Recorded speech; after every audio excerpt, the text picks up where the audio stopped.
आई ग, ताप आहे का खरंच पण? मग काय नाटक करते का मी? बरं ठीक आहे चालेल. आई चल, डॉक्टर आहे चल. कशाला नको? डॉक्टरकडे नको, त्याच्याचमुळे झालंय सगळं हे. म्हणजे? अरे म्हणजे काय, तो डॉक्टरच बादला मला. मूर्खासारखं माझ्यासारख्या बाईला व्यायाम करा म्हणून सांगतो. अरे काय व्यायाम करून बरं व्हायला होतं का?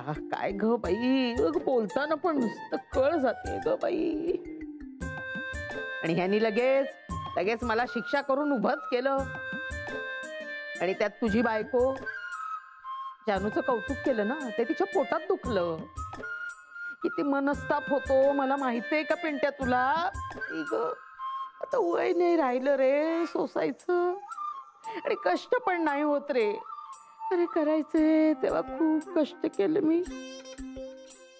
आता प्रकृती अगदी नाजूक झालीये माझी. आता तुला सांगते, ह्या वयात झाडलोट धुणी भांडी असं करायला लावलंस ना, 4 दिवस जे काही झगडणार आहे ना, ते अगदी उद्याच मरून जाईन मी. आई आय उठा बरं, हे घ्या. आणलेस का खिचडी का?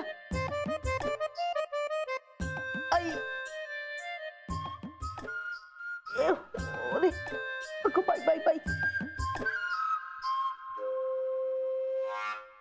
एनएच केली ना, त्यामुळे तुला काही फरक पडतो का? तुमचं ना आधी बोलणं बंद करा. माझा अर्धा जीव ना तुमच्या टोचून बोलण्यानेच जातो आधी. बरं आता खिचडी का ती चल.